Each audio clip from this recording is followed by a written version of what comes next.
Hello. So today the video is going to talk about the importance of science in raising kids. I know this sounds very silly, but this is the case. When we're raising kids, we actually use a lot of science. So I'll take one for example. For myself, I did not know so much information about pregnancy, but between the 35 week to the 42 weeks of pregnancy lead to child, that's number one fact we have to respect. And that will lead to the birth weight is important.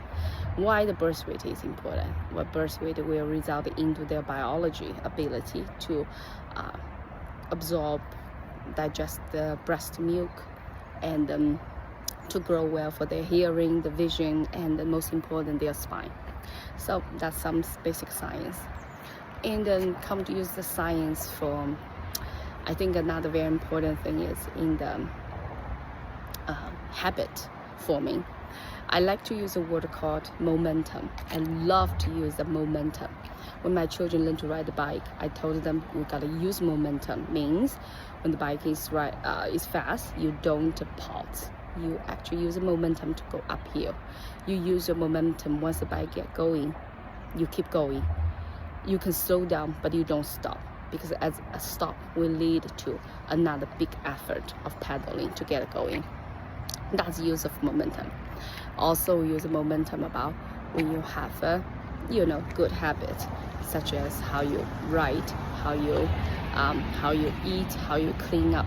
When things are in order, then there's momentum, because it goes so slowly fast, it costs the least energy on your mind.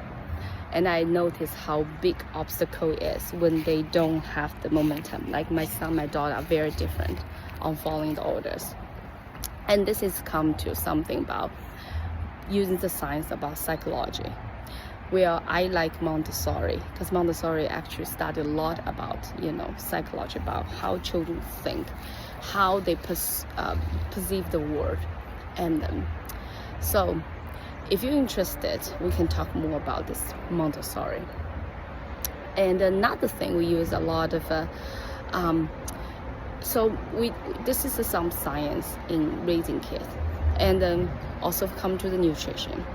I actually really like to have children have idea about, it might be very hard to know percentage, but you know what you eat, the carbohydrate and the fraction of carbohydrate compared to the fraction of vegetable and protein.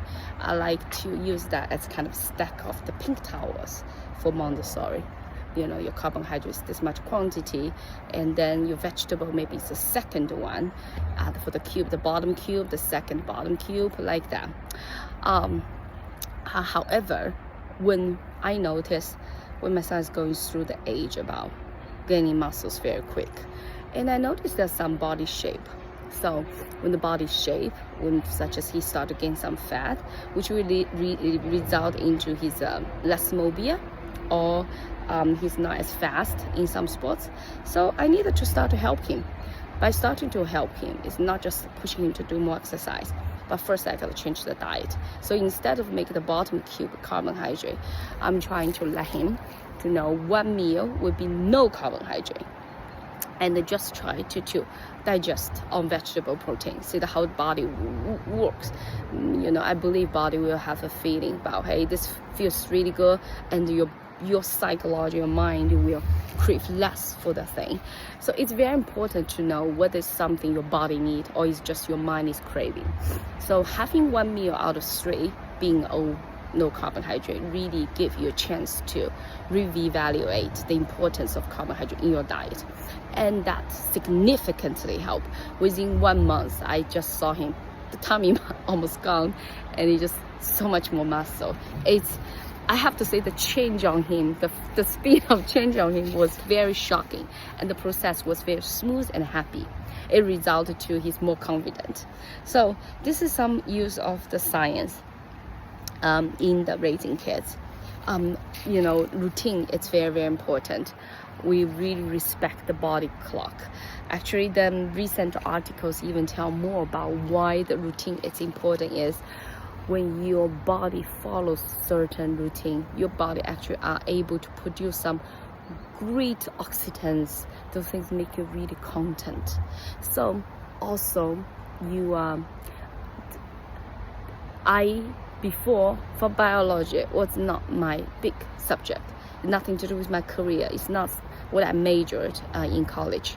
However, now I use it so much because I notice it has lots of things to do with biology. We talked about diet, but then there's also something about your psychological health.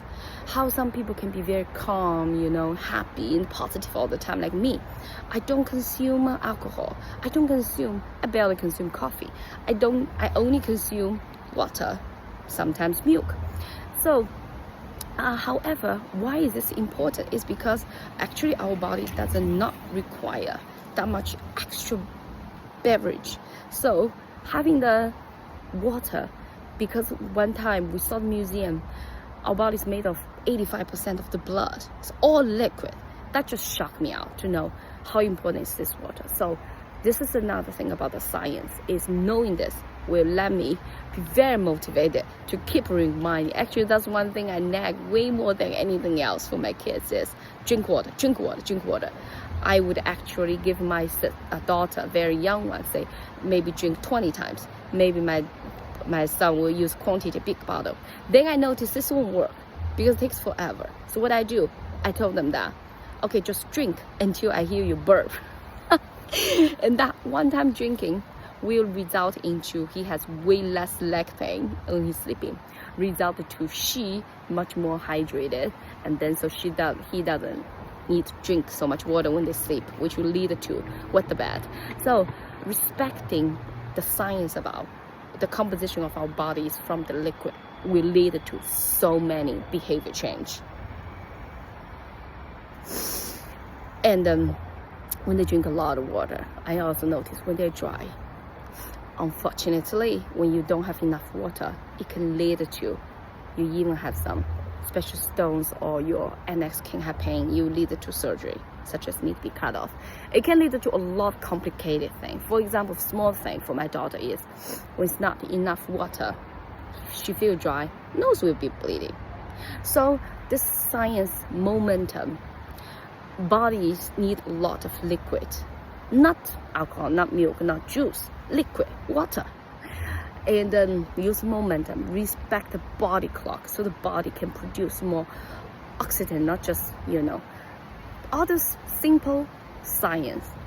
And respect the psychology with Montessori's help. A lot of Montessori has a system. They studied everything, and it's a whole theology about why psychology of children is very important.